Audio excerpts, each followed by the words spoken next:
Good evening, gentlemen. Good evening, 4D. Good evening, Viv. Good evening, 4D. Good evening, Bronze. It is Thursday, the 25th of September, 2025. Storm the Teacup, episode 33. Yippee. Yippee, 33, yippee. So, number one item, Viv, you want to kick us off? The machine rolls on, as we've been saying for years and been laughed at and mocked and called conspiracy theorists. The Brit card rollout is going to happen.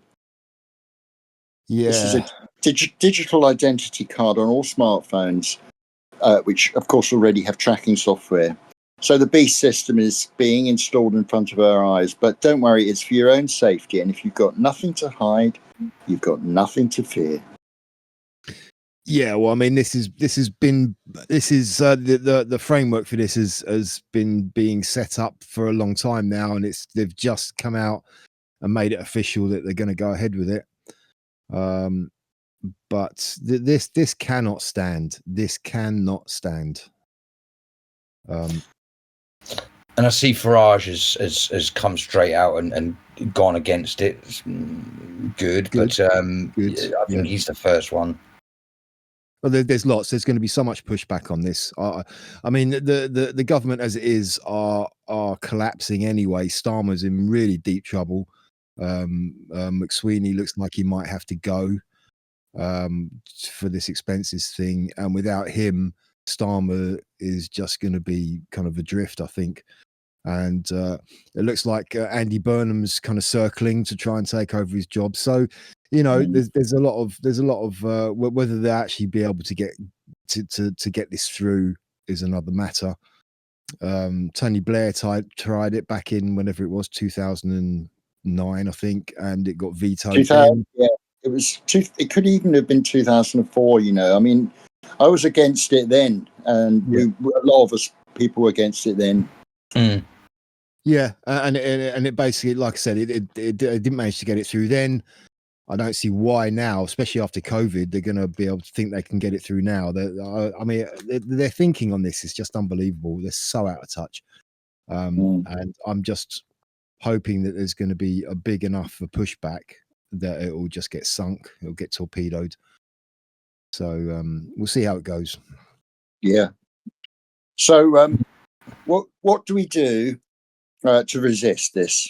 Apart from signing the petition, which I'm going to put up on my stack anyway, you know, might as well. Well, I mean, I guess it depends on how they're going to proceed with it and how they're going to try and roll it out. I'm not sure exactly the ins and outs of that, how they're going to do that. But just resist it. Just say no. Just refuse it. And I think if enough people do, they won't have any choice but to ditch it. I know what they're going to do. I know that how they're going to do this. I know what's the plan. I was going to say, it worries me that we're not going to have much of a choice in this matter. You know, they've probably already put up the frameworks. It's just waiting to press a button and it's all going to be active. It's probably already, you know, they've already looked into our lives on our systems and stuff, especially if you haven't got a VPN at this stage. So I'm worried that when you said, what can we do to resist? I'm worried that there's nothing we can do. I hope I'm not trying to be too pessimistic, but you're gonna have to in one way or another sign up, and by the looks of it, it might be an app. So just refuse to use the app, and obviously the implications are, well, if you don't use the app, then you're not going to be able to do anything. It's like, well, fuck it, you know. I'm not going to do it. I'm just not. And if I'm not going to be if I'm not going to be able to do anything, so be it.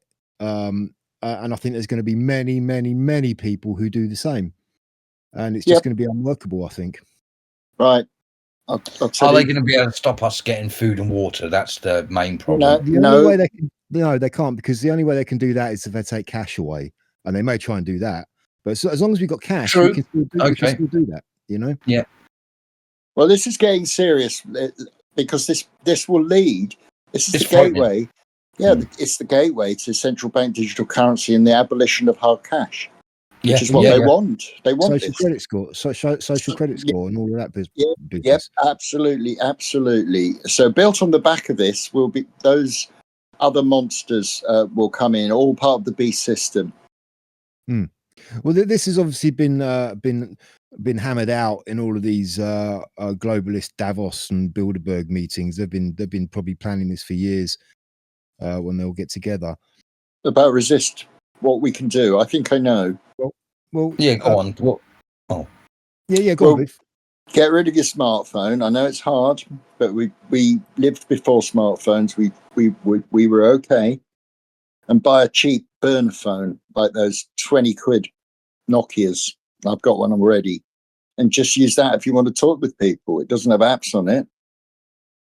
I mean, I was seriously thinking that, is that the line I've got to do is get rid of my smartphone, and then, but I don't know if I don't know if I could. How would I do banking, for instance? There's lots of things that I've tied myself into now. Just use email. Use your iPad or your pad or your computer to do your banking. You don't have to be mobile.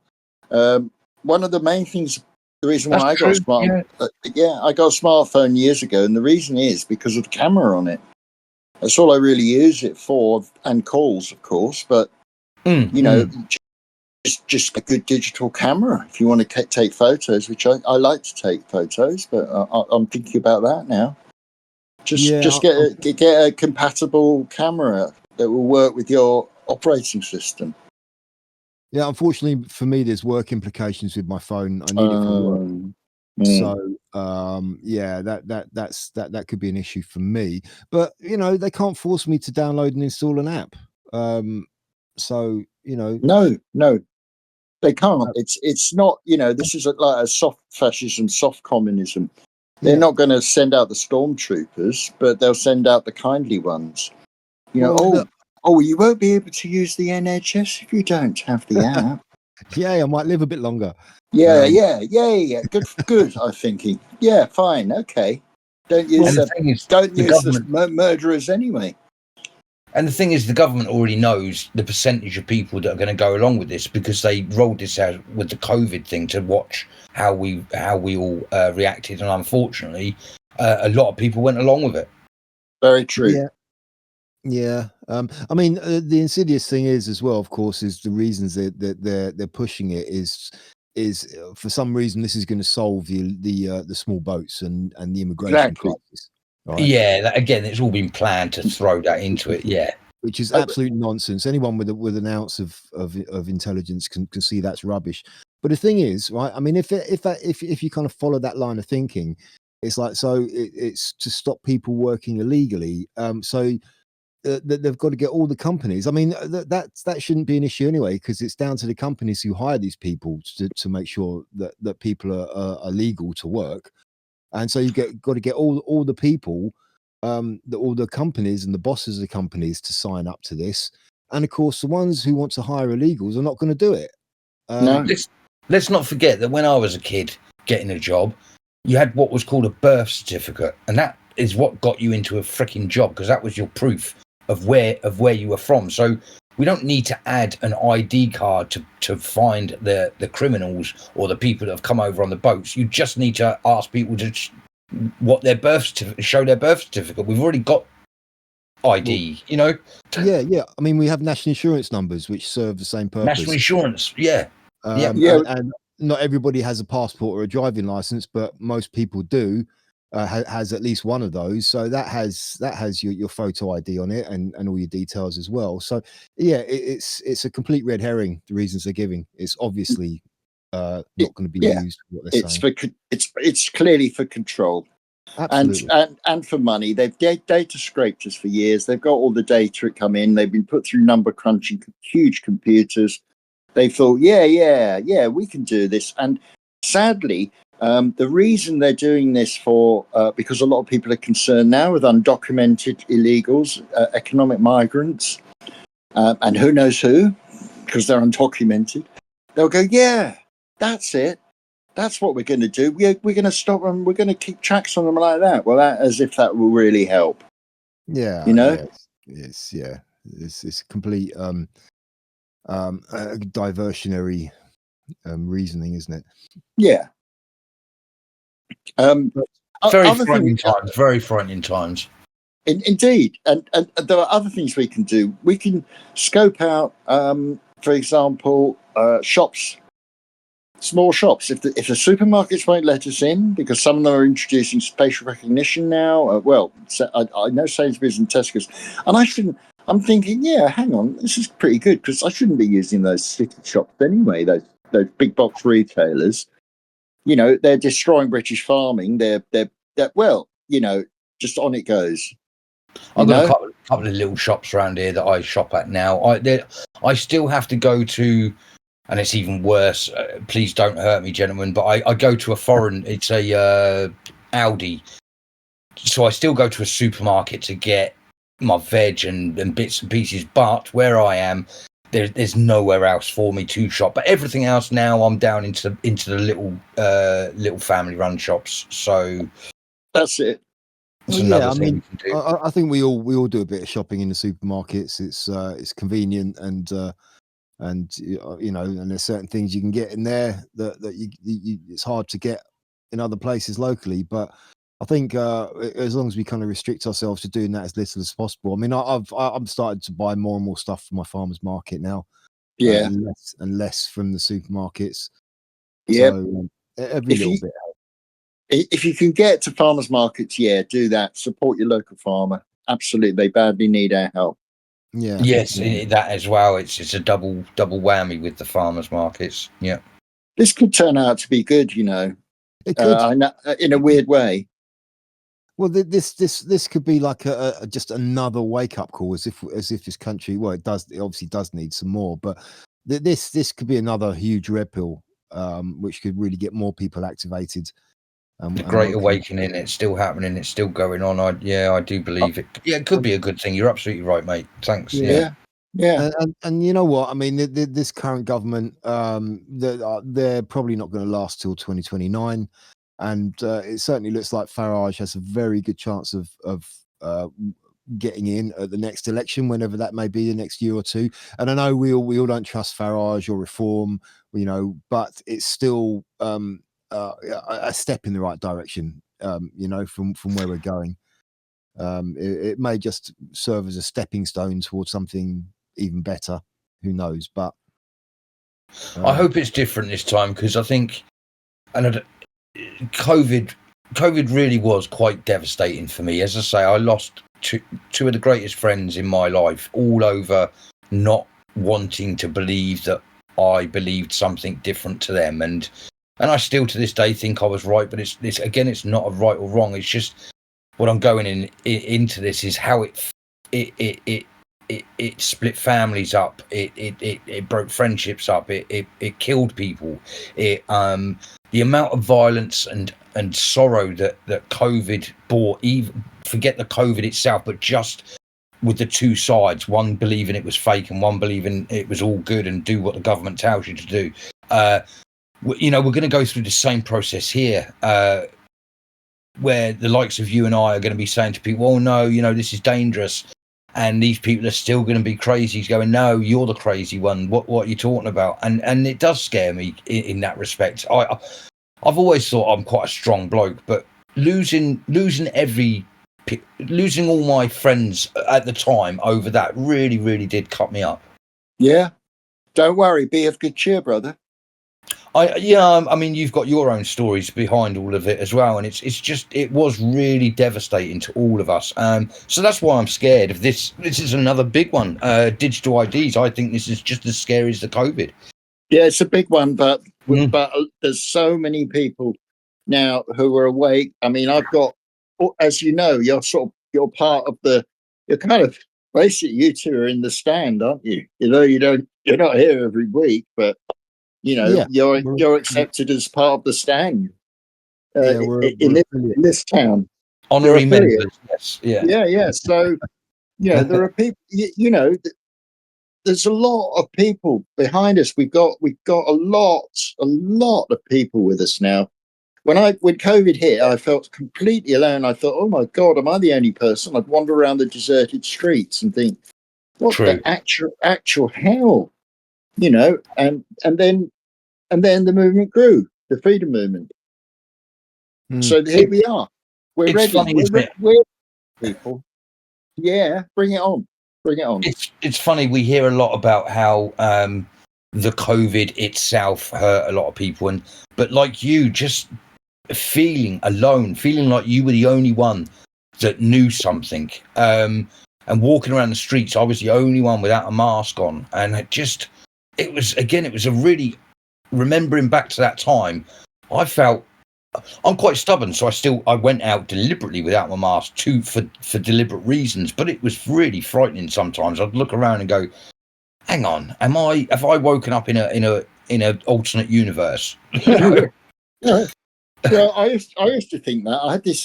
I had this mad theory that the Large Hadron Collider had put us into an alternative reality.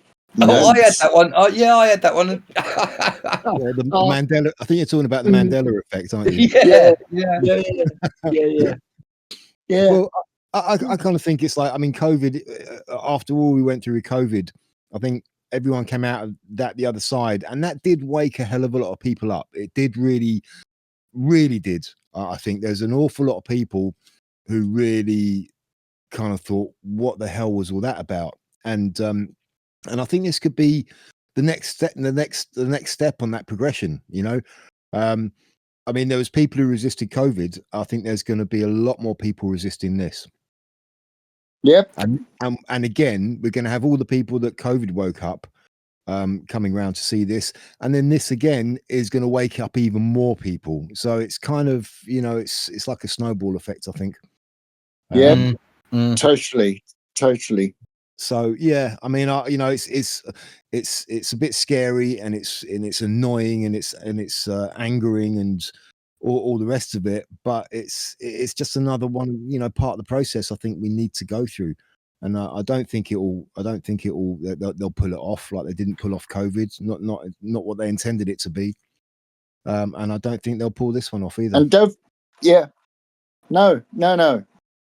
And don't forget Newton's third law of motion. Every action has an equal and opposite reaction. Mm-hmm. Yeah. So if there'll probably no worries. Yeah, there'll almost certainly be protest marches about this. Good. Viv, if you ever needed a reason to come to London, Viv, I think this is it. Well, we're going to try and organise some here. I bet you on Sunday people are going to be at stand-up, going to be going. Yeah. It's time to get busy here. Yeah. I think that's going to be quite a widespread feeling. Yeah, but we shall see how this develops. Yes, early days, but we can build on the foundations we've made for sort of, honest, truthful, freedom-loving people to come together and say, excuse me, do I know who I am. I don't need to prove it. Might be a good way of rebirthing the whole stand in the park as a weekend thing. It might rebirth that again. I think it will. Oh yeah. Well, I made another attempt. Was it last weekend or the weekend before, to go and just to check in my local park to see if there was any stand there, and there wasn't. And so I thought, I'll just go into the cafe in the park to get a cup of coffee. Of course, they don't take cash. So I thought, bugger this, I'm out of here. Maybe they've moved. I'll have to find out. I know people involved in that place you're talking about, and if it's the one I think. Yes, the one we've spoken about. But I mean, I know there is one which is probably still active, which is over in Regent's Park, but that's a little ways for me to go. Yeah. And the timing kind of clashes with my my farmers market time as well, so so it's a bit awkward. With the digital ID cards, are you both now? Do you both now have a working Tally account?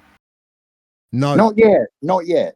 Need it. Oh, okay. I thought you two were going to beat me to it because I haven't bothered now yet. But I was going to say now. I've this evening I thought to myself, I've got to do this because we've got to have another way of having money outside of the government. Obviously, that's still government ruled and stuff. But Everyone's talking about getting digital currencies, and I'm just never going to do it because I'm not digitally capable enough to be able to do it. So yeah, gold and silver, I think, to me is the only way of beating down this government. Well, I agree. Here's my story of trying to set up a Tally account. As I mentioned to you a while ago, I downloaded the app, and then a few weeks later, I thought, okay, I'll go through it and I'll set it up. And I started going through the process, and I got to the point where I needed to verify it. Because I can't remember the thing now. You have to put in your email address, then they send you an email with a verification code. Then you put the verification code in, it goes to the next screen. Then you have to verify your phone number, and they send a text to your phone with a verification code. And I put that in, and it refused it. And I tried it again and again and again, refused it. But here's the kicker, right? I got in touch with their support, and they were absolutely useless, completely useless. Didn't help me at all. And they were sending me these weird emails, and had nothing to do with my issue. They didn't resolve my issue at all. And I kind of thought maybe my phone needs to be updated. So I did that. It didn't work. The last thing that I can think of was that I downloaded it, because you have to do it through an app, which I don't like doing in the first place, but I thought, okay, I'll do it anyway. So I got the app, but because I'm not signed into Google, you can't on an Android phone. You need to be signed into Google to be able to download apps from the App Store. But I found a workaround. You can download this other open source app, and within that app, there's another open source app, and you can actually get the apps from the Google Play Store without signing into Google, and that's how I got it. And I'm kind of thinking maybe that's the reason why. So I'm kind of thinking what I might do is I need to clear all the stuff off my phone, do a factory reset, sign into Google, get the app, sort of normally as you would do, set up the account, and then do a factory reset on my phone again, and then continue on without signing into Google as I am now. So it's a big headache. I don't even know if it'll work, but yeah. So I ran up against a bit of a brick wall on that one. You could just get a cheaper phone and use it just for Tally, a cheap smartphone. I could do, yeah, but it's I know. It's worrying if their help group isn't very helpful as well. No help.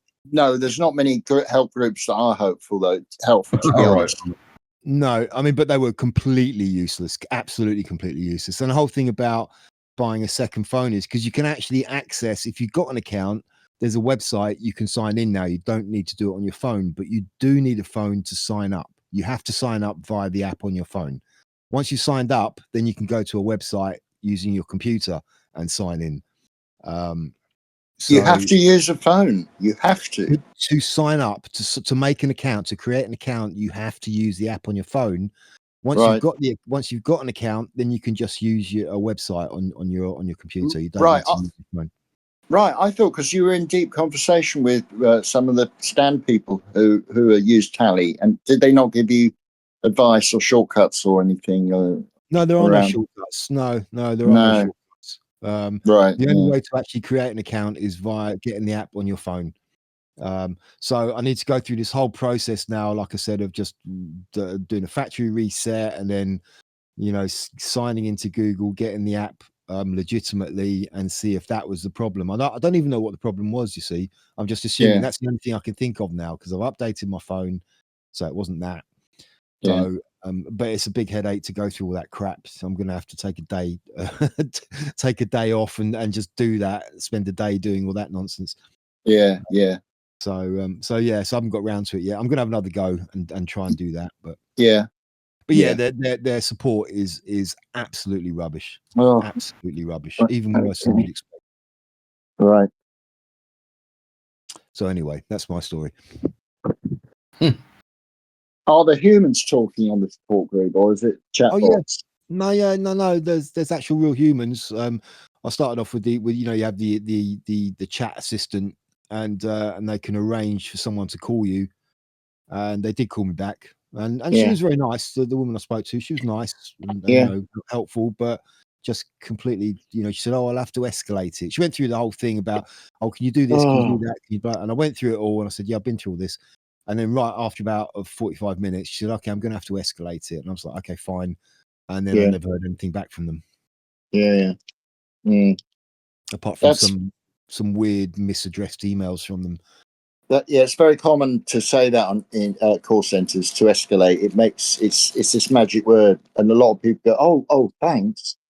They don't realize it's just a word.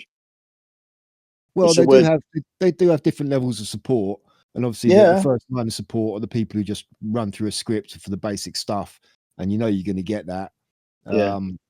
So when they say they escalate it, then they put it up to someone who actually knows what they're doing. But of course, you hope.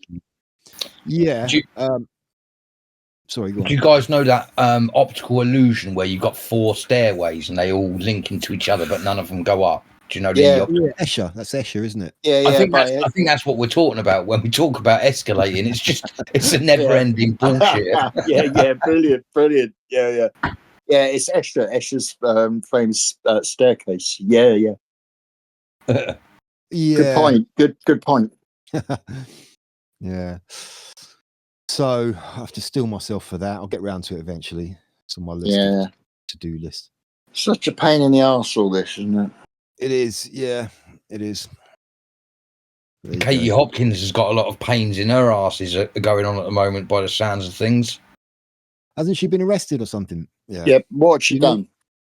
It's about something she said on Katie's arms. What she's been done for. This is crazy, as crazy as what you're saying. That's why I'm bringing it up. She's been done for calling herself a spastic. A spaz. Yeah. So it's not even calling someone else. She is accused, I guess, of causing herself grief by calling herself a spaz. What the F? Yeah. Basically, she's performed a hate crime, non-hate crime speech act against herself. But it's gonna. But it could offend other people. This is a problem. No. You're falling into their trap. No, I'm joking. I'm being sarcastic. Oh, cool. Because I was going to say, if I call myself a big-nosed twat, no other person has to take offence because I haven't said you've got a big nose. No other person. You can never. It can. If I call myself something, that can never be turned on someone else. Are you sure? But no. Well, but certainly in law, I'd give myself a sure for that. Yeah. The thing is, nobody has to take offence, but people do take offence, and all it takes is one person to make a complaint, especially about someone like Katie Hopkins, and they come down like a ton of bricks. Any excuse they need, they'll do that. They could only be offended on my behalf, surely. Well, no, because they say, "Oh, I'm very sensitive about my big nose, and I found that comment offensive. It was hurtful."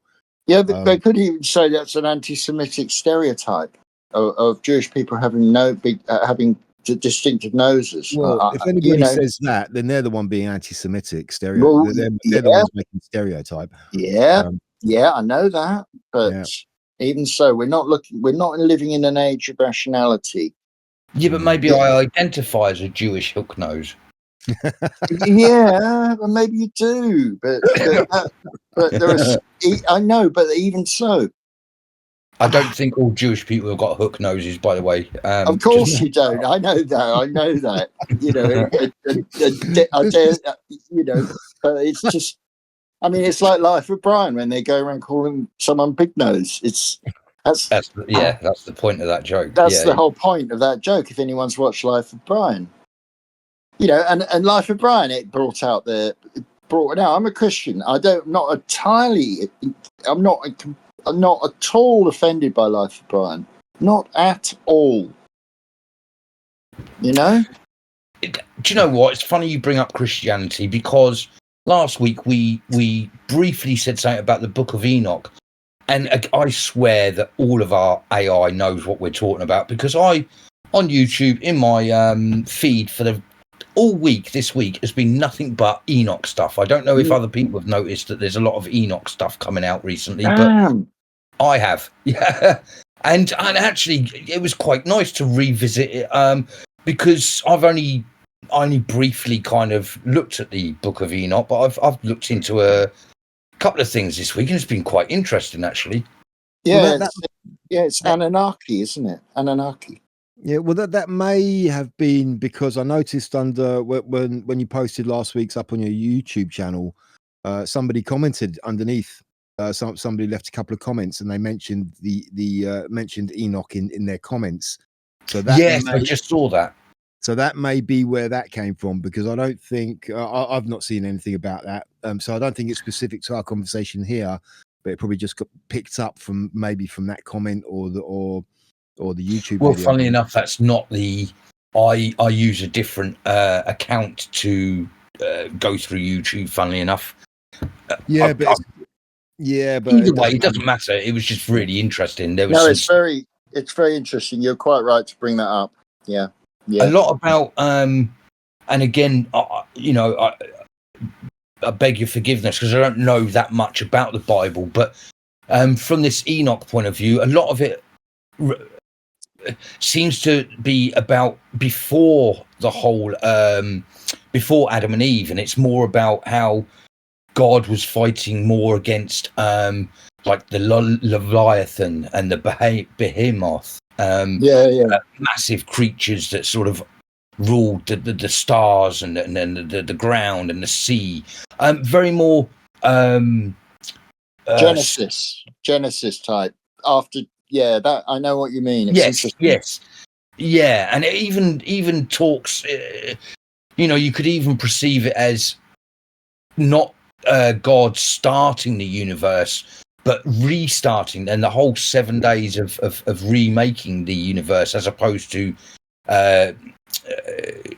calling for light and then suddenly the universe sprang into existence. That this idea that it was because of a failed universe before, and these beasts and then sort of huge creatures that are almost like sort of sci-fi Marvel superhero type Thor and all of that, which again, when you look at our gods and the creation of what we used to worship, it was all very much more super powered sort of beings of great dimensions, as opposed to what we then sort of went into Christianity and what was taught through the Christian Bible. But I find it all very, very interesting because of my ideas of the alien origins for us. I can see how Christianity, aliens, and all of it, there's somewhere in there. There's some true stories there. Yeah, it's and I really apologise. I don't mean Anunnaki. I mean Nephilim. Nephilim, yes. Sorry, yeah. Yeah, I mean, I tend to like the idea of like everything being cyclical. Everything sort of comes and goes in cycles, and what you said there about the universe being recreated, kind of sort of made me think of that. That's maybe it just wasn't created; it was just recreated. It was a new cycle. Yeah. This is the big theory in a book by Oswald Spengler, who wrote after the First World War. He wrote a book called The Decline of the West, and he got this theory together that civilizations rise, prosper, they reach a state of which he called civilization, and then they get corrupted. Money takes over, a strong man takes over, and then they fall. So, I mean, I haven't read Spengler yet. I've got the book, but don't know, been put off a bit by it. But it sounds really interesting because I'm reading this book I've got by Paul Kingsnorth called Against the Machine, and it's really amazing so far. Amazing. It pretty much sums out the era we're in, the era of the machine, and materialism and money. It is like the end of a civilization. I just really wonder, can we pull back from this? I'm not sure if we can. In that sense, in the sense of pulling a whole culture back, it's gone. Yeah, probably not. Probably we just have to go forward now and go through it, and then kind of come out the other side. Yeah. Yeah, it's funny how the Matrix has people who are not in the Matrix. They're living outside in that, what's that place called? Not Babylon. Zion. Zion, yeah. Mm. Yeah. Which basically looks like a kind of rave. But anyway, never mind. Also, going back to what you said about the Anunnaki, I'm not surprised you got mistaken, because the story of the Anunnaki, which is one that I've looked into a lot because of my alien origins kind of storyline that I like to go with, the Anunnaki story, and it's very, very close to the story of Lucifer, the light bringer, being cast out of heaven by God, and with his. And in the Book of Enoch, they talk of them as being called the Watchers, and they were the angels of heaven that were supposed to look after, watch over the human beings, but they watched over us so much that they became infatuated with human females, wanted to marry them, have children, or wanted to lay with them, have children with them, and that's where the Nephilim, as the other name that Viv mentioned there, the Nephilim were born, which were these giants and abnormalities of life, sort of thing. And then the idea that God told these angels they can never come back to heaven, threw them into the depths of, what is that prison? Titania, Terrania, or something. And it's all about waiting for Judgment Day, which again, then if you go to the Bible and the Christian followings, they talk about Judgment Day and how we're all waiting for this new Judgment Day. And in the Book of Enoch, it doesn't sound too good, because apparently all of the really, really bad spirits are going to get released on Judgment Day. But anyway, all of that, it's very interesting part of the Bible. Yeah, indeed. I just find the idea of human women giving birth to giants must be extremely painful. That must be very difficult. Yeah. Well, I guess they just had a growth hormone that went crazy after they were born. The NHS was working back then. It was the giants who married mortal humans, and who they in turn gave birth to what you'd presume is a hybrid giant or a hybrid human Nephilim. Oh no, it's just that 4D was saying they had sex with human women and gave birth to giants. Oh yeah, I see. Well, I'm more worried about the poor woman who had to have it off with giants. Well, yeah, that's what I'm kind of getting at. Well, you're right. Well, there's two storylines coming out here, because I thought the story of Enoch was the Watchers that fell in love with human women, which was the Watchers were the fallen angels, basically. That's right. Yeah, that's what it says. Yeah. And I thought it was their children that were the giants. Yeah. Well, no, they were hybrid. They were off. Yeah, I think you're right. Actually, yeah, they were offspring of the Watchers. Yeah. Which were these sort of fallen angel group led by the Lightbringer. Right. Yeah. I see. Yep.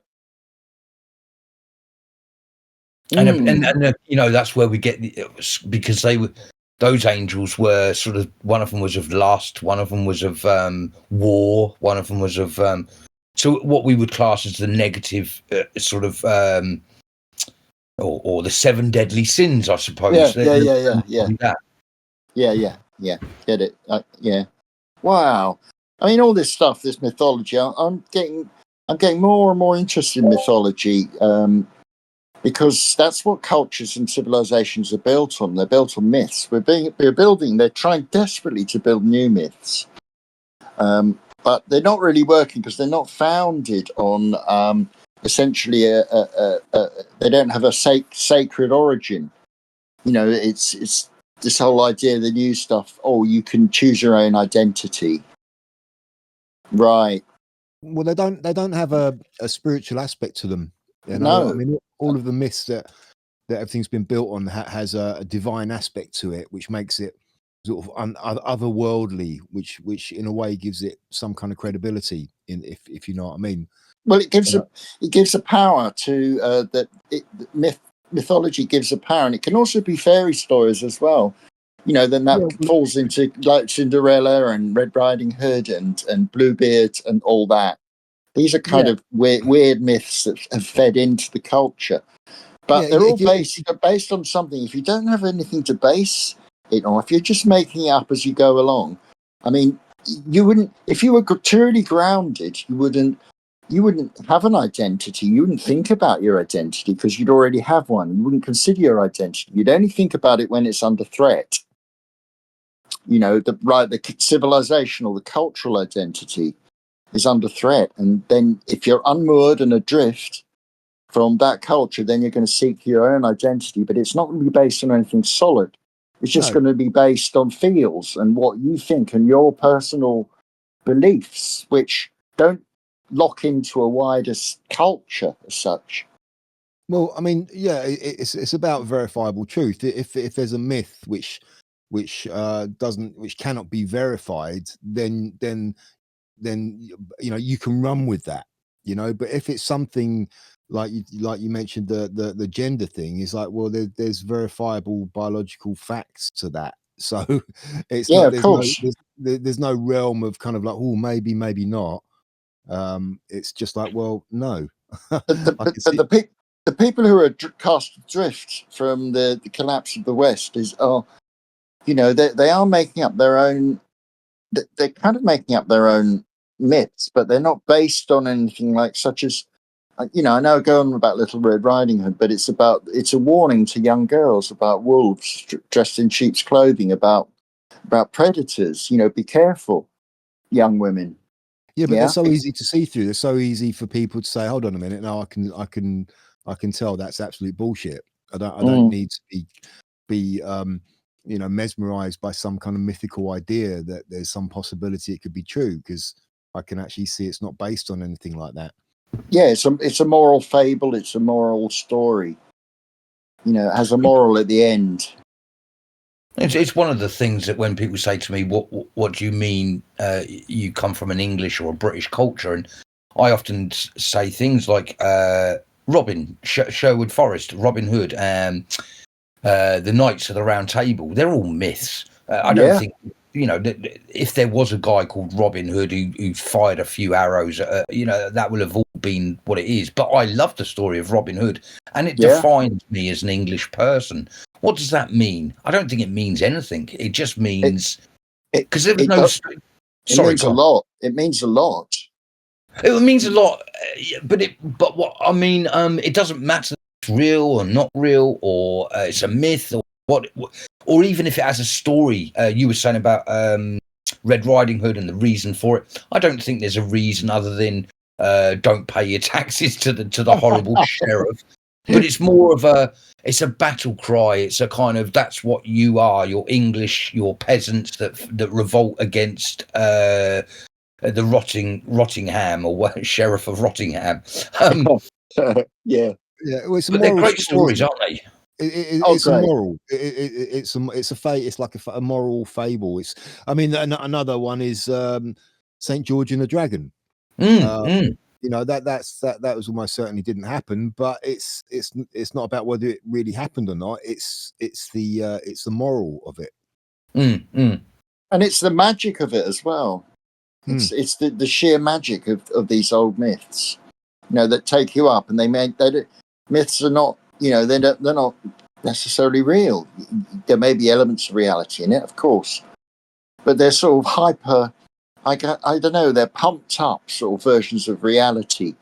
We love that as human beings. We love to sit around a fire and tell each other stories, and we've all got to outdo each other with stories. So, Bronze's tough man becomes a giant, a tough Superman, and it's what we like to do. Really, that's right. That's why we love films and books and books, and we're a very interesting species. You can't imagine two beavers sat on a dam talking about this kind of stuff. It's so spiritual. It's so in depth that we like to make story. I don't think those two beavers think of us as creatures with superpowers and lasers coming out of our eyes. They just get on with what they've got to do, and that's it. Yeah, that's right. That's right. Although a dog, I think, is looking at us in wonder, thinking, "Wow, these pack leaders are really, really smart. I'm going to follow that one." I don't think they think at all. It's just instinctive, isn't it? Yeah, it is instinctive, I know, and they are pack animals. But then they do imagine us apparently as pack leaders. Yeah. Dogs do. Cats, not so much. No, not really. They're not. But dogs are pack animals. Cats are more solitary. But yeah, I get the point. But apparently dogs have they reach the mental capacity or the emotional capacity of a 2-year-old, but no further. I was going to say I'm one of those that argues that I think all animals, sure they feel feelings and pain and stuff, so they must have a sense of like for instance, I've watched YouTubes of crows surfing down roofs on pieces of paper, and I believe that they do actually understand the concept of having fun, and they're I don't know how crazy that sounds, but I do think all animals have consciousness. Yeah, you're absolutely right. Yeah, they definitely have a concept of having fun. I mean, I've seen cows kicking like inflatable beach balls around, and just you can tell they're really enjoying it. They're just not doing it. So yeah, absolutely. And if you have a dog, when your dog's happy, when your dog's sad. But I've never had it. It's not on the same level as us. I mean, we're much further. Well, we're creative. We're different. We are, as the ancients said, we are a man, the creator. I forget the Latin for that. But only different. I've never had a dog, or I've never had any pets actually, other than ferrets, and they were amazing. But dogs, when I see other people's dogs, I think they're more intelligent than us on a different level. In as much as you've got these trained dogs that can sniff when you're going to have a heart attack now, before 20 minutes before you have your heart attack. Yeah. There's this idea that they know the sense of time because they know what time their master's coming home, and they go straight to the door, or they can smell or sense them. So there's on a different level. I think they're very much more cleverer than us. Well, certainly on an instinctive level. Yeah, maybe they do have certain senses which are beyond ours. Their hearing is better than ours. Their sense of smell is better than ours. So yeah, I mean, in some ways they are more advanced than us, but I think it's a matter of brain capacity, isn't it? And maybe something like self-awareness.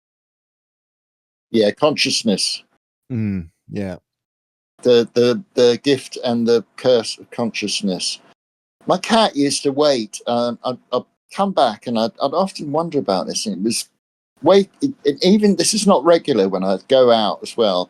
I'd come back and the cat was just there, sitting there looking at me, and think, "What the hell?" by the door. And he knew. I used to say to the family, "What happens then?" And they say, "Well, he just gets up and he's lying down or sitting on the sofa or whatever, and then he gets up and he goes and waits by the door." Isn't that weird? Yeah, well, yeah. I mean, cats do have a very unexplainable sense, I'm sure. Sometimes it looks like they can see things, and they're looking at something in the room, and you're like, "What are you looking at?" And it's like there's nothing there.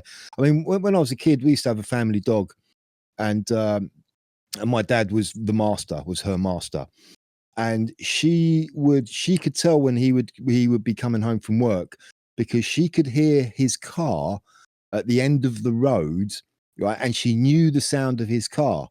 And so when his car came into the top of the road, she would start getting excited. She knew he was coming home. And it's like, "Well, why are you getting excited? Why are you getting excited?" And then my dad would pull into the driveway. It's like she knew he was coming because she could hear his car, and she knew exactly the sound of his car. It was crazy. Yeah. So yeah, animals, eh? Yeah. Got to put a word out for ferrets, because that was the best animals I've ever kept. I had pair of ferrets. And talk about intelligent. Those things, they do. I'd sit in their cage because I'd made this big Wendy house for them with hammocks and all sorts. I loved it, actually. And I used to come in from work and just go in there and sit in there while they tended to me, biting my ears. And I don't know what they're doing, preening you or whatever. They're so, yeah, they have such personalities, just like children. You can tell which is the little bugger and which is the loving one, and which is, they've got such personalities. I do love animal. I'm an animal lover. I don't like to hurt any animal, actually, but yeah, definitely ferrets are a winner for me for lovingness and personalities. Well, the strangest pets I ever had were I had a couple of rats, believe it or not.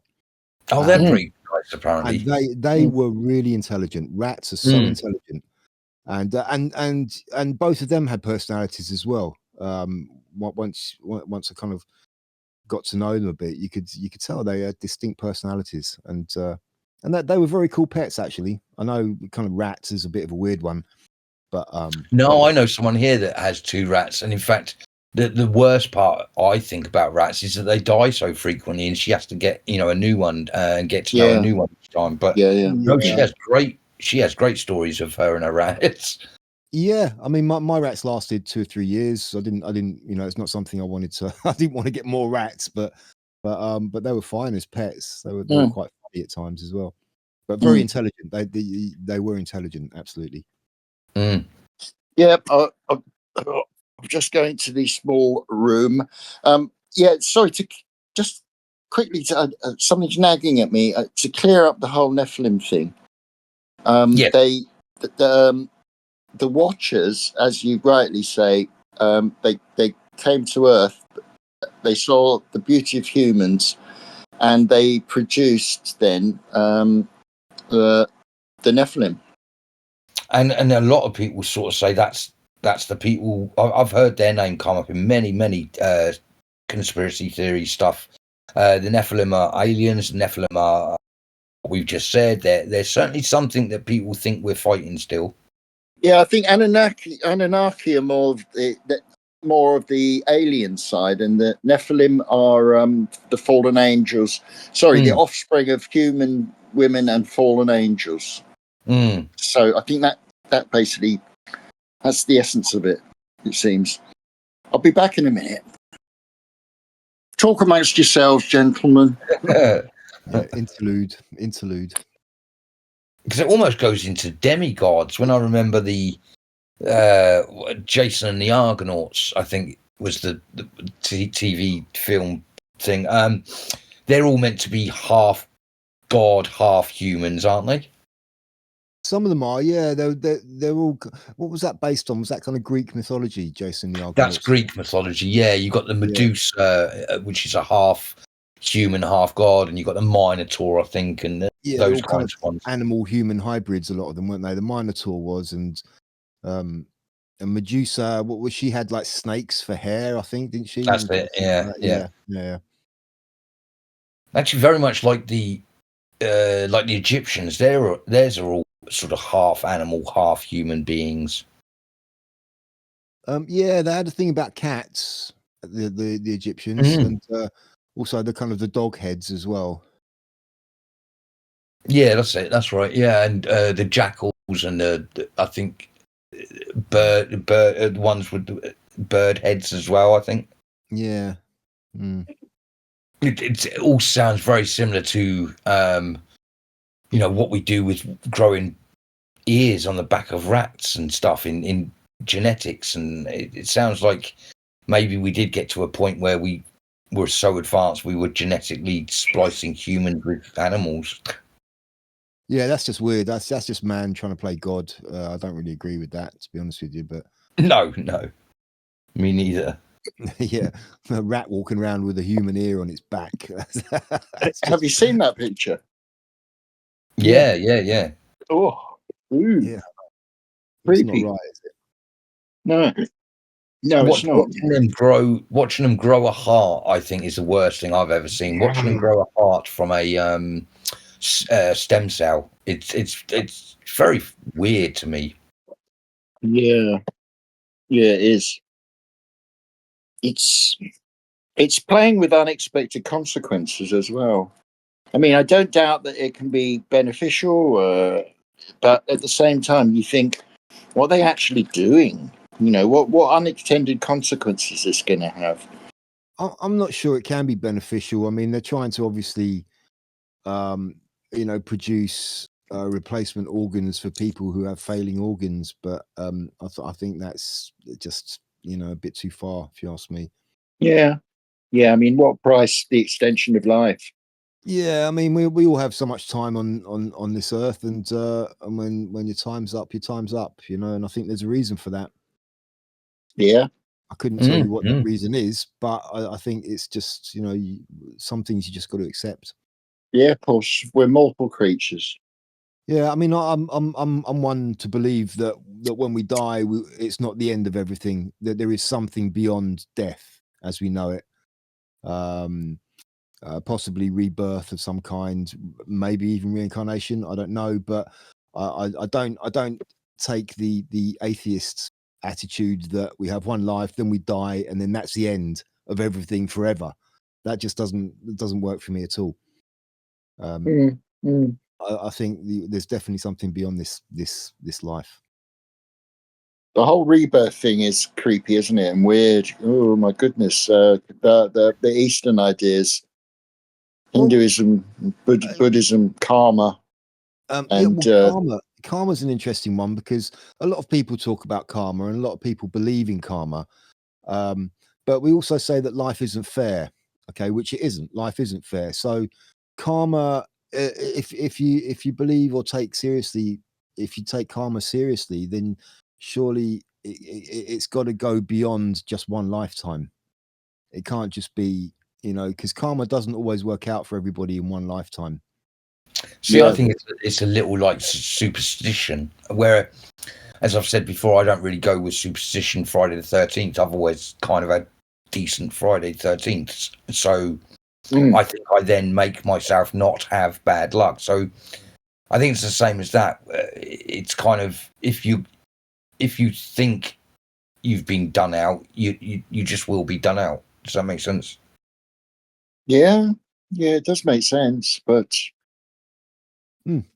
yeah, karma, the whole cycle. I know. I think we're our own best judges. I give myself karma, and I think I've done something wrong. I'm terrible to myself. I really do. I'm quite an analyst, and I do things, and I think, no, that was the wrong thing to do. I like to think I never do anything really evil, but I definitely do a lot of wrong things, and I just think to myself, that's my own karma. Is I have a go at myself about it. Yeah, I mean, not everybody does that. You have your psychopaths and sociopaths who don't think that way at all. Who don't have a concept of that. And we have truly evil people on this planet throughout history. We've had them. What did they get karma? Did all of those people get karma? If they did, they didn't always get it in this lifetime. So does karma really exist? Is it really a thing? Karma is about different lifespans, though. It's about what you do. Your actions influence the outcome, and it creates this cycle. And so essentially, you'll die, but you'll come back as another entity. So now you're talking reincarnation, Viv. That's what it is. Yeah. Yes. Yeah. Okay. Right. Okay. Yeah.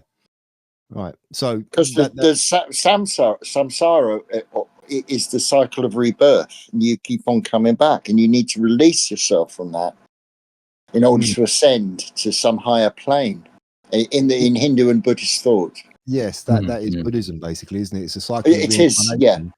And each incarnation, you're here to progress in a spiritual sense. You're whatever you want to call it, your soul or your spirit, or the part of you which is not of this materialistic realm. Is the part of you which keeps on coming back, and each time you come back, you're kind of moving up the spiral until eventually you get to nirvana or the Godhead or universal mind or whatever. Yeah, yeah. Who'd have thought that regular people just are coming out with all this stuff, eh? I don't know. It's what regular people? Who are you talking about? Yeah, well, I suppose we'd be considered regular people, but at the same time, I don't know if there is such a thing, perhaps as regular there is people. no I don't know. such thing. There is no such thing as normal. The normal does not exist anywhere ever. Yeah. For sure. Yeah, for sure. But Yeah. this is why we get together and have these chats, because we know we can just talk about all this sort of stuff and just chuck these crazy ideas around, and Yeah. See what happens. Yeah. But yeah, I like the idea of I do like the idea of karma. I do like the idea of reincarnation. That appeals to me. Whether or not that's actually what happens, of course, I don't know. Nobody knows. No. But yeah, I like it. Yeah, indeed. What else has been going on in the news cycle? Oh, the UN, the was United loads. Nations. The United Nations. Did you see the Trump speech? I did. I loved it. I loved every second. Yeah.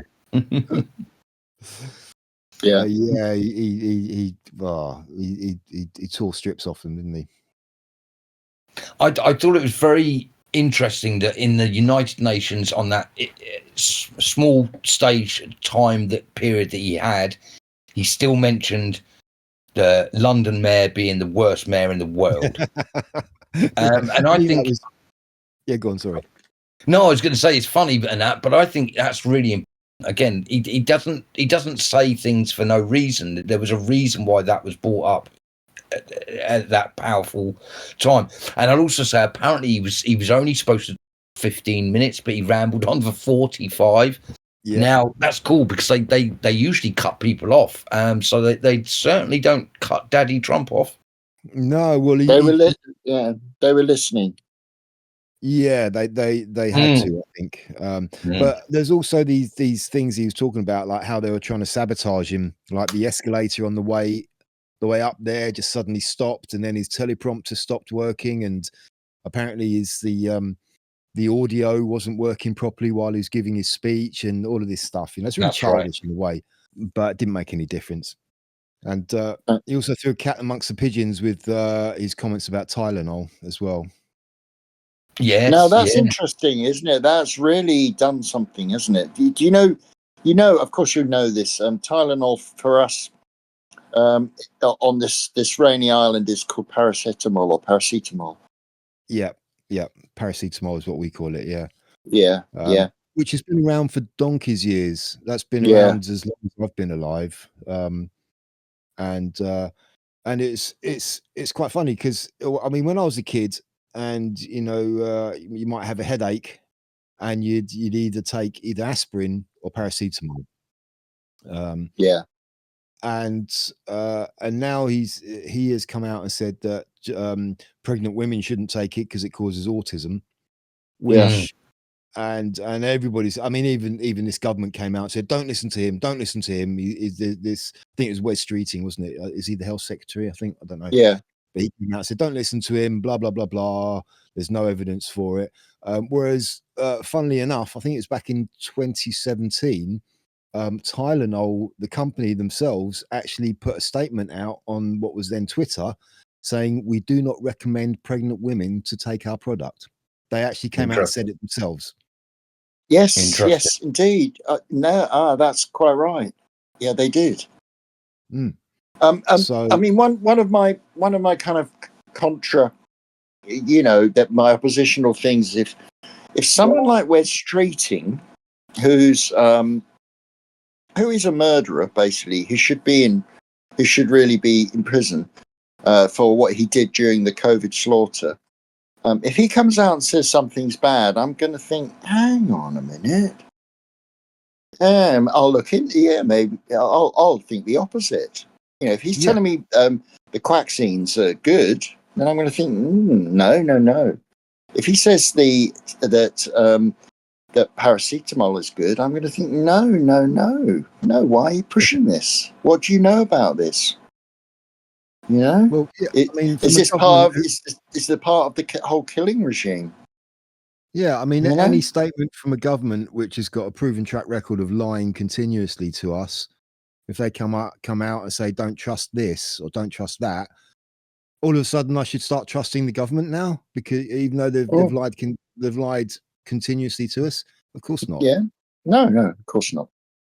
No. And of course, he also slagged off the whole net zero and said how it was a massive con job at last.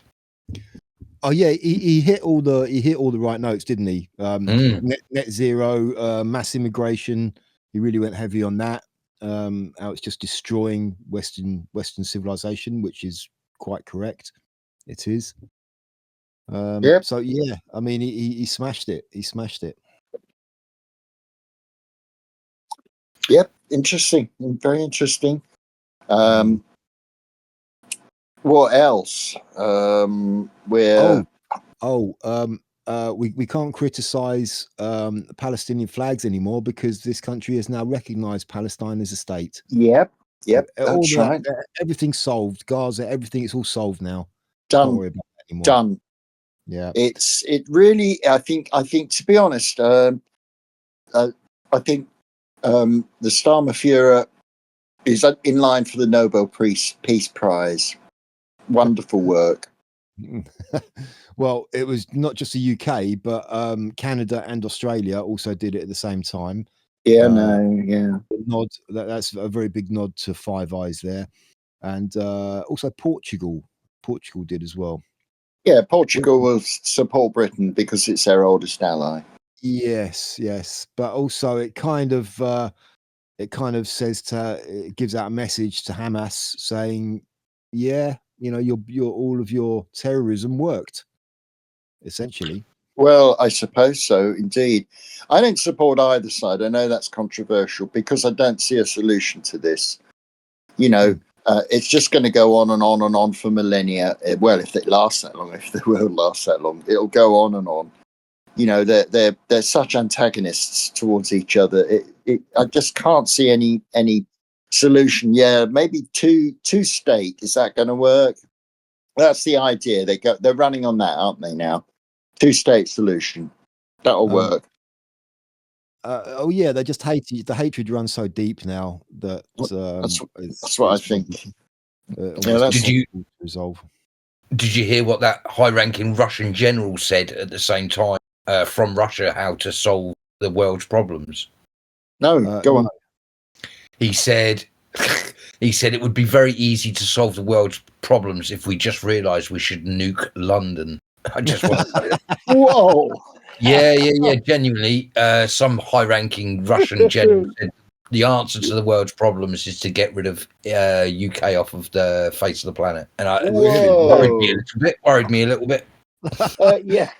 That was obviously just said for effect, but he overstated, he over-egged the pudding, I think, on that one a bit. But I think we kind of get what he means, though. It's rhetoric. It's rhetoric, but does he mean the city of London, the financial one of the financial centres, the beast? Yes, I think he does. You know, the dragon squatting in the city.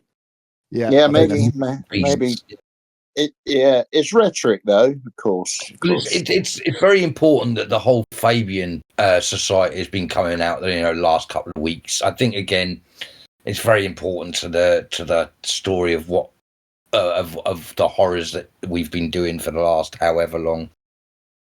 Yeah, the Fabian Society certainly seems to be a major player in UK politics, especially on the left, and has been for quite a while.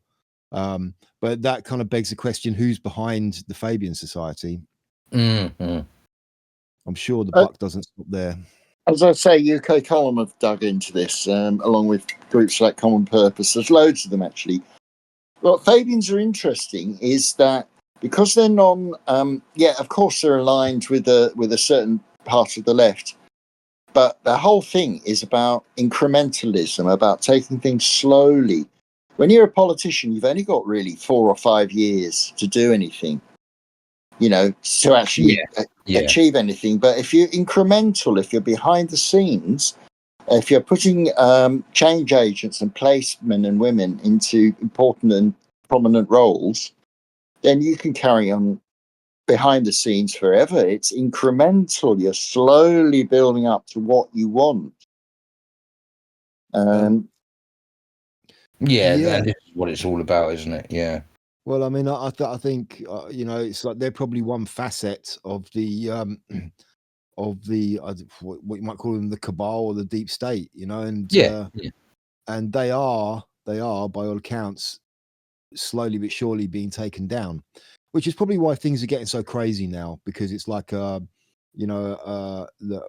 dying animal, it lashes out, and I think that is kind of what we're seeing now. It's like they're getting desperate, they're getting worried, they can see that their whole system is starting to be dismantled, and so everything is just accelerating now.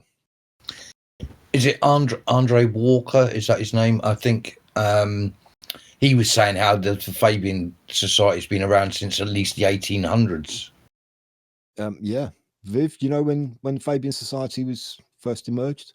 Fabians, I think, well, as far as I know, I don't know the exact date, but I thought it was late 19th century. People like H.G. Wells, George Bernard Shaw. Yeah, I'm sure Andre Walker was saying it's been around since about the 1800s, but I may be whatever. But yeah. Well, I think I've just looked it up, and yeah, I mean, maybe he's right unofficially, but officially it was founded in 1884. It says here, according to Wikipedia, so it must be right. Yeah, quite a lot of things seem to go on around that time, didn't it? Yeah. The late, you know, the late 19th century. Quite a few things seem to. Oh yeah. Started cooking then. Yeah, definitely. Yeah. Mm. But it's instructive to have a look at the Fabian symbols, which are apparently they've changed. But that shield has got a wolf in sheep's clothing, which is a bit odd. Yeah. Well, didn't they change it to something to do with slowly? There's a tortoise or a turtle or something like that. Oh, yeah. Because I believe they thought that was too obvious. The wolf in sheep's clothing. It's pretty damn sinister. If you know, I've often looked at that over the years and thought, "God, blimey, steady on." Yeah, well, maybe they changed it because they kind of felt like they're starting to get a bit too much attention now. People are starting to wise up to them, so I kind of thought, "Ooh, that's, you know, it's not good optics for them." Whereas before, they kind of quietly went about their business and nobody paid too much attention to them. Yeah. It's funny. It makes me think of the race between the hare and the tortoise. They told us that the tortoise, the slow one, always wins the race, and I think that's what they're doing, isn't it? They're changing us slowly. Well, this has been happening kind of across the board. This is the you know, the subversion, the infiltration, isn't it? Yeah, very much so. Yeah. But it's interesting the Fabians have got this gradualism thing going, because it is pretty effective when you think about it, and it does show that, in a sense, here today, gone tomorrow politicians are not necessarily running the show. Well, we know they're not, but the Fabians kind of they blend into that principle of behind the scenes. Yeah, all of them do that. All of these shady globalist organizations, they're all doing the same thing. Yeah, it's not just the Fabians. So, like I said, I think no. one facet. They're one piece of the jigsaw. But if you know, if maneuvers are being made to take it all down, then they'll come down with it. Hopefully. Well, we shall see. Yeah. I'm just looking at the tortoise. It's got a logo. When I strike hard. Really? Is that the Fabian? Is that their motto? That's the tortoise. Yeah. I've never seen a tortoise strike, to be quite honest with you. No, but they hibernate, and they do, and they're very slow, but that's kind of the point, I suppose. I reckon if I threw a tortoise at your head, it'd hurt. Oh, bloody hell. The shell's pretty tough, so... Cool. Yeah. Don't think the tortoise would be happy that scenario, but... No, it wouldn't. But, yeah. Oh, it's all strange, isn't it? I'm just looking at images of Fabianism. Yeah. There we go. So, Andy Burnham, what do you reckon? Next leader? Quite possible. Well, the next Labour leader. Labour leader, yeah. I'm not sure about the next Prime Minister, but I don't know. To be honest, I don't know a great deal about him. I know he's not even a member of Parliament. He's just the mayor of Manchester at the moment. I know, yeah. But I don't know if... Does the Prime Minister have to be a member of Parliament? That's the question. I think so, yes. Yeah, I do. I mean, who was it I was watching earlier? Was it might have been Maya Tusi was talking about this, and he said what might happen is they might get a like a pro Burnham MP to resign their seat so he can stand in a by-election and get a safe Labour seat to be able to come Prime Minister.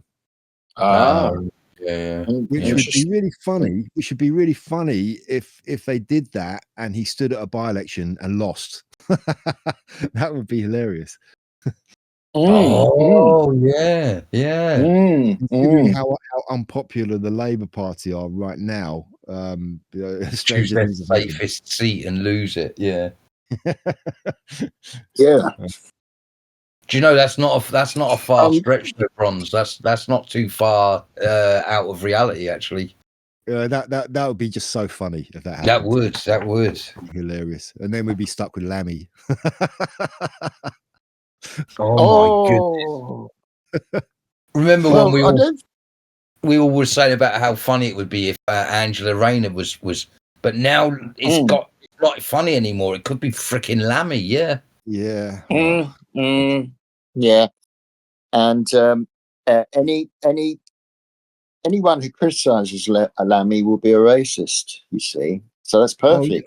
Well, you don't even have to criticise him when you're a racist. That goes without saying. Yeah. Well, that's true enough, I suppose.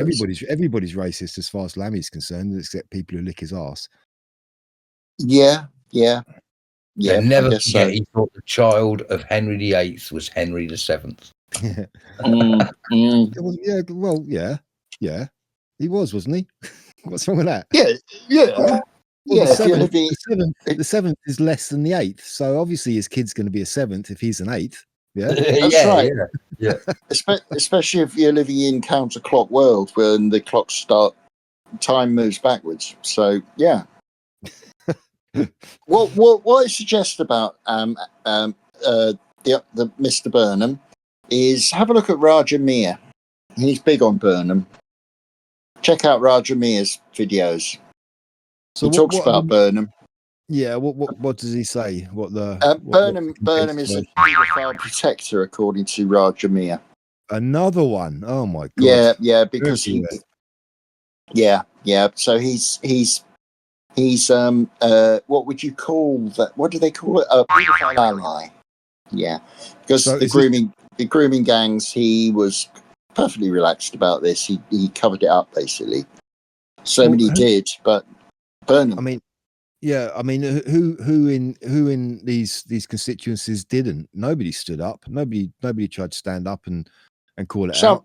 Some of them did, but they lost their job. Rosie Duffield, I think, was a Labour MP, and she got the kick. Got sacked. What about Sarah Champion? Didn't she? Yeah. She tried to raise the alarm, and she got kicked out as well, didn't she? She's Lib Dem, was she? I can't remember. Yeah, she got kicked out as well.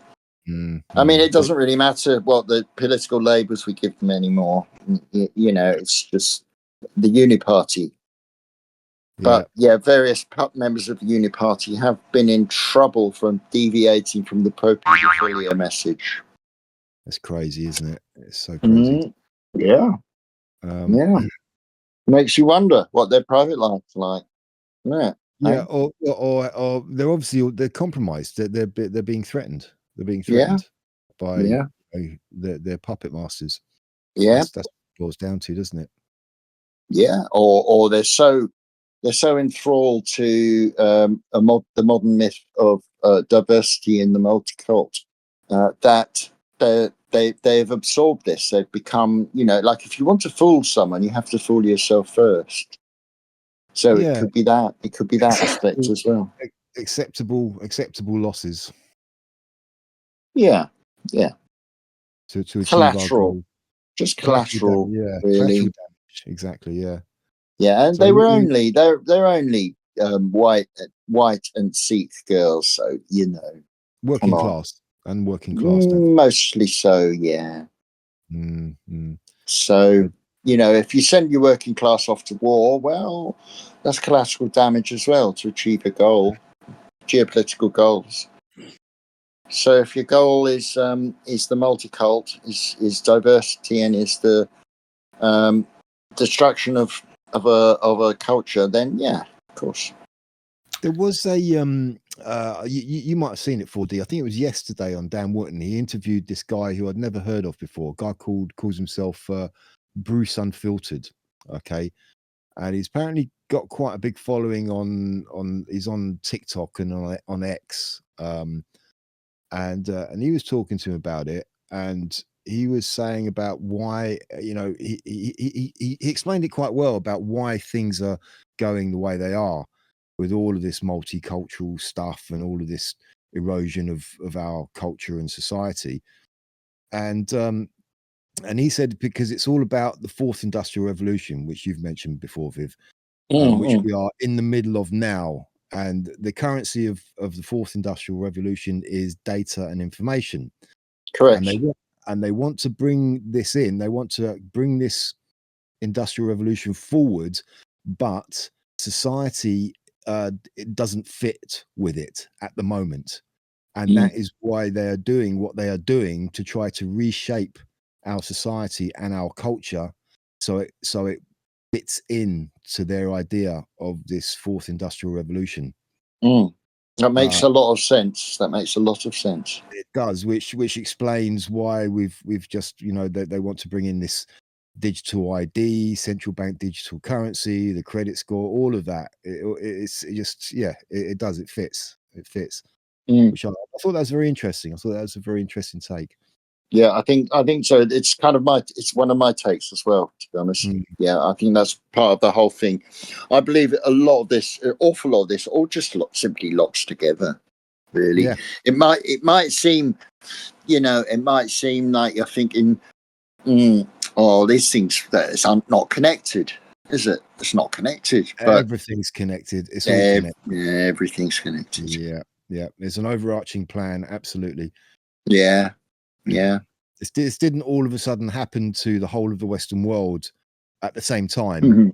No, when I pointed out in COVID, I said, well, maybe this is acceptable, maybe you can understand, or even not acceptable, I beg your pardon, understandable in the context of a single country. But has anyone noticed the entire West is doing this madness? Yeah. Yeah. So where did this come from? Well, it comes from globalist institutions, of course, like the WHO and UN. But at the same time, you're thinking, what's going on? What's going on underneath? What's the undercurrent here? And it is the fourth industrial revolution, because we don't make anything here. So it's all been outsourced to the world manufactory, China, and various smaller satellites. But so what are you going to do? How are we going to make money? Well, we make it from finance. We've got that. We've got finance. Yeah, that's good. But also we've got this huge untapped human potential. Why don't we just use them like the beast in the field? Why don't we just use them like cattle? Why don't we get their data? Why don't we, get their organs even? So we are the product. We are now becoming the product of the fourth industrial revolution, which is frightening. Well, what they need to do is to make use of that. They need to be able to control it first of all, which is what they're trying to do right now. I mean, it's very encouraging that that Trump in the US is completely a spoke in their wheel he's really upsetting all their plans. But it also kind of makes me think, what happens after Trump? You know, does everything just revert back to how it was before? Are they just kind of biding their time and waiting for him to serve his time and go? You know, it's what I think about all this. I think we have to make our own a proper decent counterculture, an alternative, a parallel society. I keep on saying that, but that's what I'm trying to do personally. You know, as you know. Yeah, that's a very difficult. It's difficult. It's difficult. You need to get enough people on board, which is even more difficult, and it's a long process. And I'm not sure we have the time to be able to do that. No. Before they manage to 1984 us altogether. Yeah. Well, gents, time is really ticking on. I'm really quickly going to still mention it. I was going to mention that lovely gentleman that attacked someone for burning the Quran.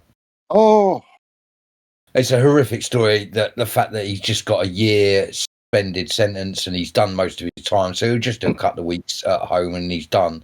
So the whole two-tier justice system has gone real tits up now, where you can flash a knife at someone as long as you just say that they were having a go at Allah or the book. It's ridiculous. I mean, apparently he went back in his house and got the knife, so it's completely premeditated.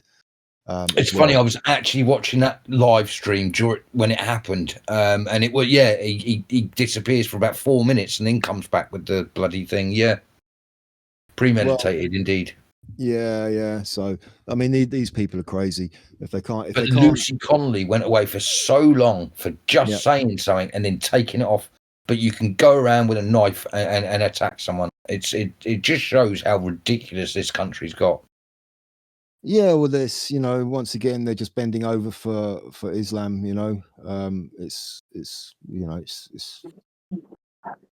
We're just killing ourselves. Basically, we're destroying ourselves.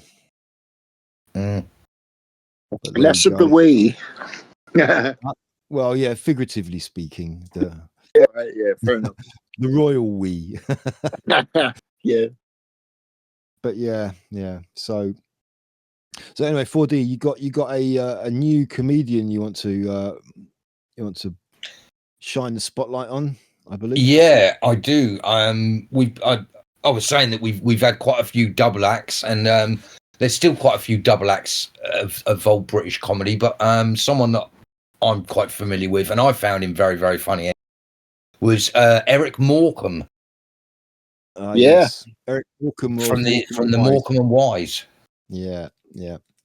So a much loved British duo act, or whatever you like to call them, especially back from the 70s and the 80s.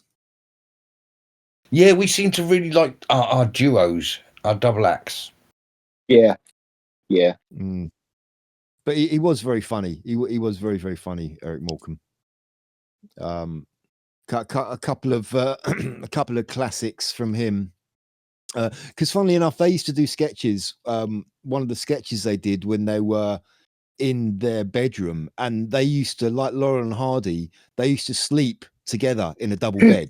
They did. That's right. Yeah. I forgot about that. Yeah. Remember that?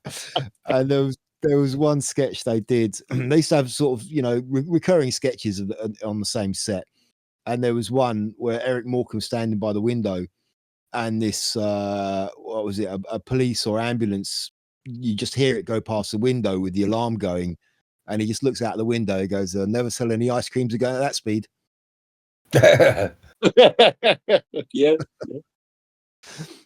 it's funny actually. Yes, hang on, it's a bit of a theme, isn't it? Suddenly it flashed into my mind in Father Ted and Father Dougal shared a bedroom, didn't they, as well? And they'd have a chat before they went to sleep. They weren't in the same bed, but they were, next door to each other in the same room. That's right. Yeah. Two single beds. It wasn't a double bed, but yeah. No. Similar kind of setup. Yeah. Yeah. And he was There's also- born John Eric Bartholomew. That's a great English name. Really? Yeah, he took his name from the town of Morecambe. All right. Was that where he was from originally? Do you know?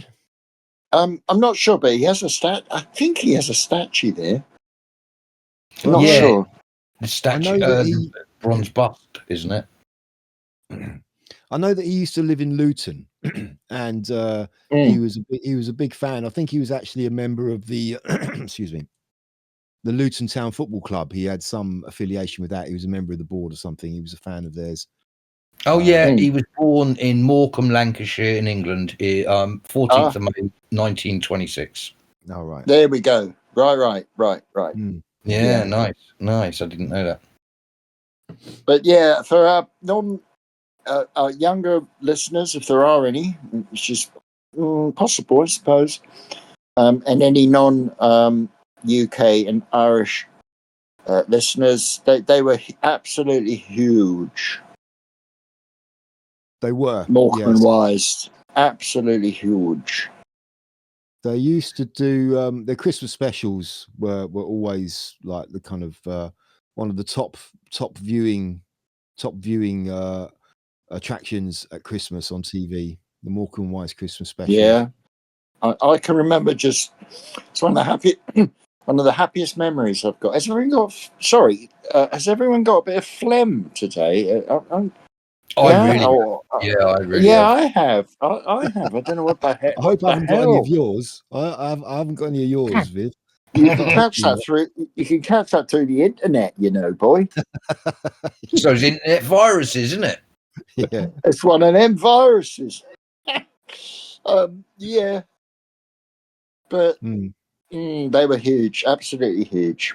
yeah. There was the classic sketch they did in the kitchen when they're doing breakfast. Do you remember that one?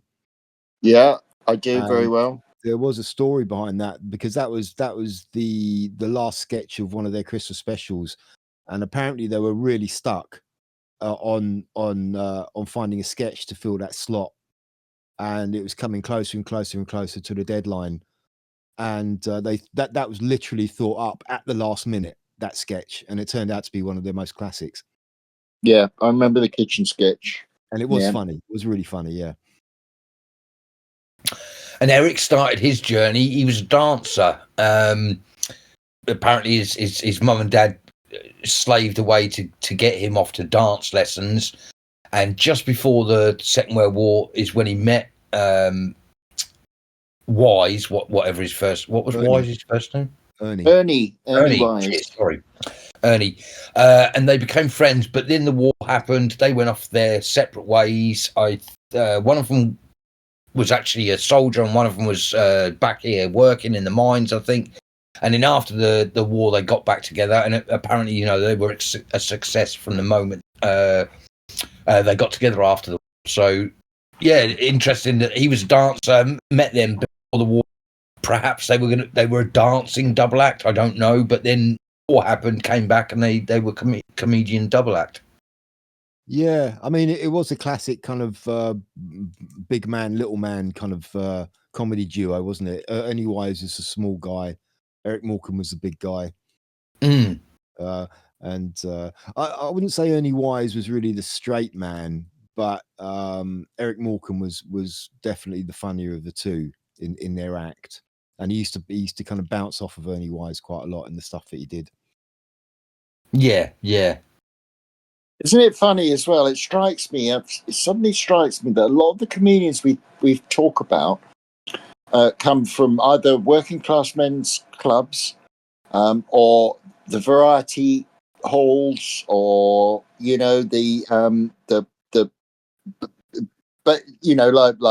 the old dying days of variety on stage, music hall, all that.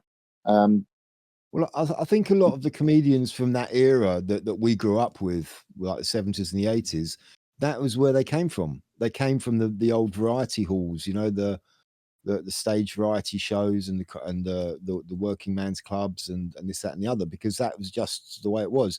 I mean, you had you did have kind of the sort of the Oxbridge crew, you know, the Monty Pythons and the all of that lot who came from their kind of like I said, the different background Yeah. of the universities. But a lot of them, most of them, if they didn't come through there, then that was the way, that was the route they came through sort of variety clubs and Yeah, stage for sure. performances. I think they were called what was it called? Footlights. Yeah, a lot of those Oxbridge comedians came through Footlights. But in a sense, in another way, you know, that's a bit of more of a kind of middle class working person's club in a sense. I don't know how to describe it, but you cut your teeth anyway. You cut your teeth on stage. That's what I'm trying to say. Yeah. Well, and also it's quite interesting that because of the time period that we're talking about, most of the guys that we're bringing, guys and girls that we're bringing into this, are people of the Second World War, a very tragic time in the world's history. And from that tragedy came those great comedians where you just realised there was a time where you had to look on the bright side. You had to take the Mickey out of life. Otherwise, you know, life wasn't worth living. And it's another show of how you need that comedy to break through some of the most disastrous times. Yeah, that's a good point as well. And we're forcing ourselves not to do that. We're forcing ourselves not to take the Mickey out of ourselves when we're going through, you know, quite traumatic times now. And it's kind of a good, healthy thing to try and have a laugh, even if it's dark humor. But you're laughing to try and stop the negativity getting in. Yeah, absolutely. Mm. Yeah, interesting, fascinating, really. Oh. Yeah, I must admit, in the 70s, I know I'm a little older than both of you, but sitting watching the Morecambe and Wise shows as a kid, we were rolling around with laughter. You know, it really was. And it shows how comedy can bind you as well, you know, socially and as a family. I always thought of Eric Morecambe as very much like a Lee Evans. He was very animated, wasn't he? He would shout loud, and the jokes were him being absolutely crazy, almost like Basil Fawlty, kind of losing his mind, sort of thing. He was very dramatic, wasn't he? Yeah. Yeah. I would say not quite as extreme as Basil Fawlty or Lee Evans. He was a bit more controlled than that, I would say. Yeah. But yeah, it was a lot of physical comedy that he did. Lee Evans is really influenced by the older comedians. He's one of the few that is, I think, really. I mean, he's like the latter day Norman Wisdom, Lee Evans, wasn't he? Yeah, basically, yeah.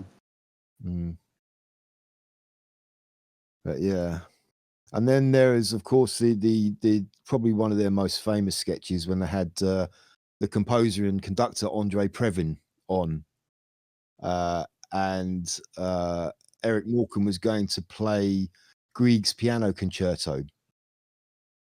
And do you know what I'm talking about? Do you know the sketch I mean? No. You don't? Oh my God.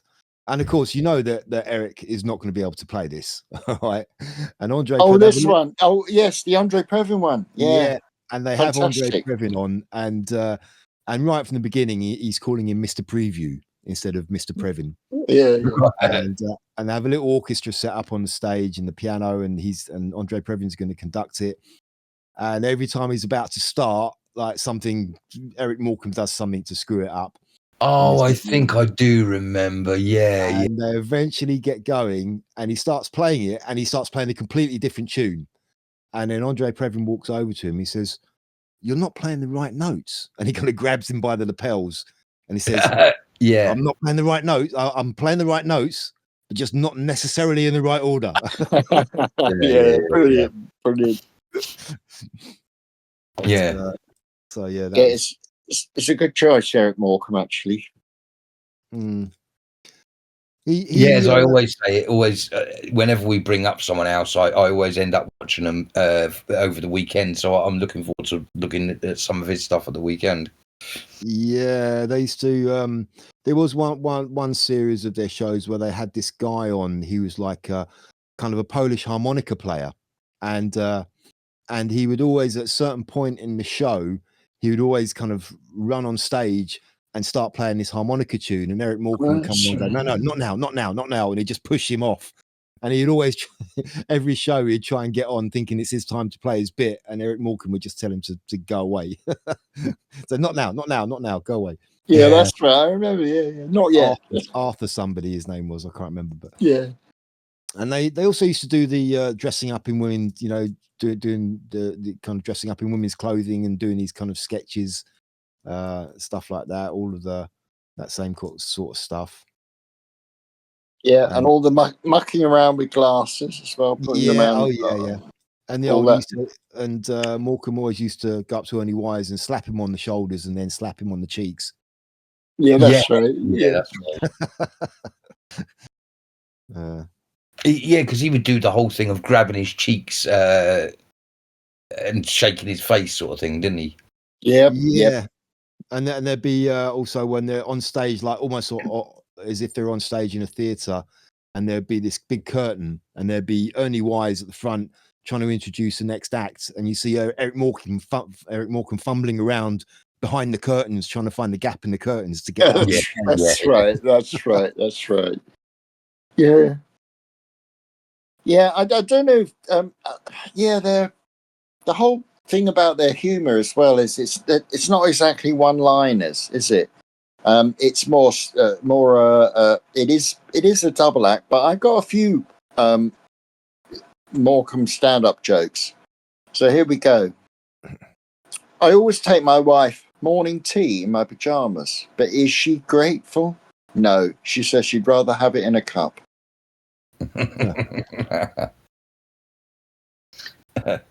Life isn't Hollywood. Life is Cricklewood. Yeah, that's true. so true, that one. I can vouch for that. I know Cricklewood. I know Cricklewood, yeah. And if you knew Cricklewood 4D, you'd say yeah. Yeah, right. Yeah. It's just as funny. It's a little suburb, isn't it? A quiet suburb, or used to be anyway. I used to play football in my youth. Then my eyes went bad. That's why I became a referee. Yeah. Works for any. Yeah, it works for any sport, doesn't it? Really. But yeah. I think I don't know if they're that famous for exactly sort of stand up. No, not really. They did do a film one time, back in the 50s or 60s. Can't remember the name of it now. Oh, they did. Yeah, which is reasonably entertaining. It was the one of them I remember is they played secret agents. It might have been called one. Yeah, that's secret agents. Yeah. Because they commanded quite high viewing figures. Well, I know massive. Yeah, we only had 4 channels, so it was very different to the world that we're in now, where you've got billions of channels to look at. But I think I remember hearing that they sort of had records, or that they had very, very large numbers for their weekly Morecambe and Wise show. Yeah, I mean, they were probably the biggest stars on television at a certain time. Definitely, they were the main attraction for sure. Yeah. That's when you would be looking at sort of 15 million viewers, and you could only dream of that these days because there's so much to look at. No one's going to watch you on a Friday night, 15 million of us. No, not these days. I think they had more than that, I think they had a lot more than that. Yeah. I mean, given that there were, as you say, as Bron said, there was only 3 channels. Yeah, Channel 4 came the early 1980s, didn't it? That's when they started up, 82, 3, 84, something like that. Yeah, it was around there. So apparently looking at the interwebs, the 1977 Christmas show attracted a record viewership of approximately 21.3 million people. Wow, that's like a third of the population. Yeah. Some reports suggested a peak of over 27 million. I always wondered how they managed to estimate how many people watch TV, because how did they know who was watching TV? This is before digital, wasn't electricity drain on the grid. Yeah, I think. Yeah, that's a very sketchy way of estimating, though, isn't it? you know. Yeah, well, that's why the figure, I guess, ranges from 21 million to 27 million. Yeah, because I Well, think I suppose also you've got a lot. You've got, again, I don't understand this technology, but when you're sending out a live signal, is it the same as like computer technology where they could monitor what the bandwidth have aerials. They would just send it out, and if you had an aerial on your roof and a TV, you could pick it up if you're tuned in. That's right. Yeah, that's so right. They can't measure. They can't measure how many things are sucking that into. No, then no, right. no, I don't think so. I mean, these are, I guess, what you call guesstimates. But I mean, the aerials. People just had aerials. We all had aerials, as Rod Hull found out, sadly. Be very careful about that, Rod. I don't know if anyone knows Rod Hull and Emu were a big another double act. Emu was an emu. It was controlled by Rod Hull. He was a vicious beast. A vicious emu. But used to attack people is mental, isn't it? My God. Russell Harty, you remember that one? That was terrible. That was absolutely terrible. Michael Parkinson was another one. Oh, it was relentless. Awful attack. The attacks by Emu were shocking. But yeah, when Rod Hull, his staff fell a bit, and he was living in a bungalow or in a house anyway, whatever, on his own, or maybe I don't know. But anyway, he was watching the footy, and the signal was going, so he was pissed, drunk for other English speakers, and he climbed up on the roof, fell off, and killed himself. Yeah, trying to adjust his aerial. Yeah. So the story goes. Yeah. So the story goes. Funnily enough, speaking about roofs, I've got a joke, and I'd like to start with a chimney joke. I've got a stack of them, by the way, and the first one is on the house. Very good. Very good. Yeah, due to our poor showing last week, I thought I'd better come up with some better jokes this week. So I've raided a comedian called Tim Vine, and I've got jokes, and some of them are quite good. That was one of his. Yeah, that's and I've now got a constant supply because I went to my art group and said, guys, I'm running out of jokes. And so I've got 3 that they've given me, and I think I'm going to be on a roll for every week just getting some off them. Yeah, good. Have you got them now? You got any I have one. I've got a great pie. Right, so why did the pie cross the road? Go on. Because he was meeting potato. That's a dad joke. If ever I heard one. Yeah. What did Yoda say when he saw himself in 4K? Who? Sorry? Yoda say when he saw himself in 4K? No idea. HDMI. Oh no.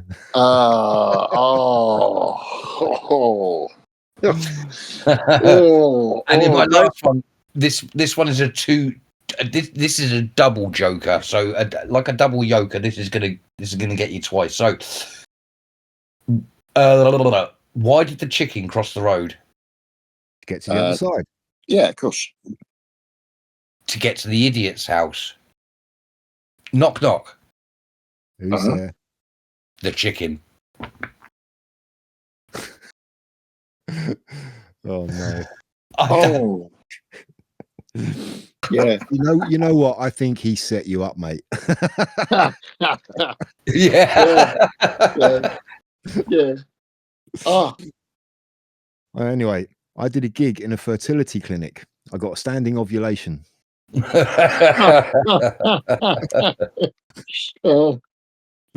I'm not telling any jokes, by the way, because I embarrassed myself so much last week. No, you didn't. Well, I did to myself, I thought, but you know. Oh, yeah. Sorry. I went down to the local supermarket. I said, I want to make a complaint. This vinegar's got lumps in it. He said, those are pickled onions. Yeah. Oh God, that's a very English joke or British joke, isn't it? A lot of people think, what the hell? Pickled onions, traditional British dish, one of the many we have, along with cow's udders and tripe and onions. I love pickled onions. Yeah. Yeah, I love them. Yeah, I do love them. You know, somebody actually complimented me on my driving today. They left a little note on the windscreen. It said, "Parking fine." Yes. Oh, yes. Sorry, still laughing at that one. You can definitely tell you've been on a Tim Vine extravaganza. Yeah, I'm just looking through them now. Conjunctivitis.com. That's the site for sore eyes. These are pretty good, actually. Well, Tim Vine's a pretty funny guy, yeah. Yeah. Do you ever get that feeling when you're halfway through eating a horse and you think to yourself, I'm not as hungry as I thought I was? Yeah. All right, one more. Let's have a look.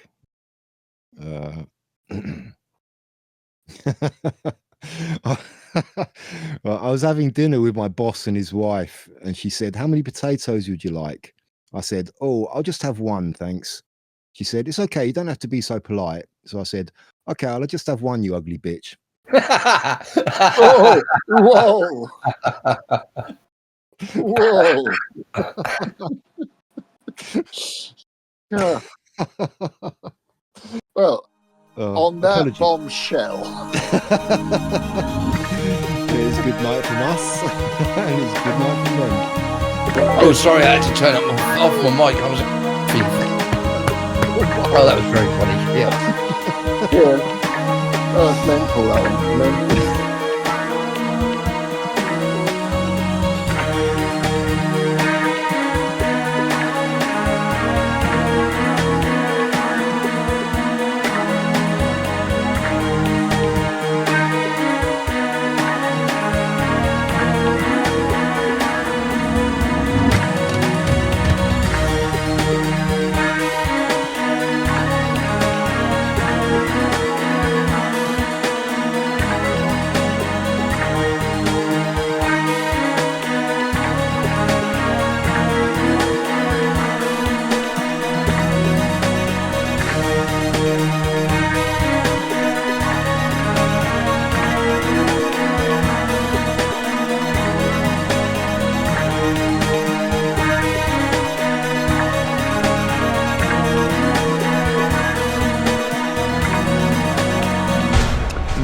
I just use it's with me, it's tone.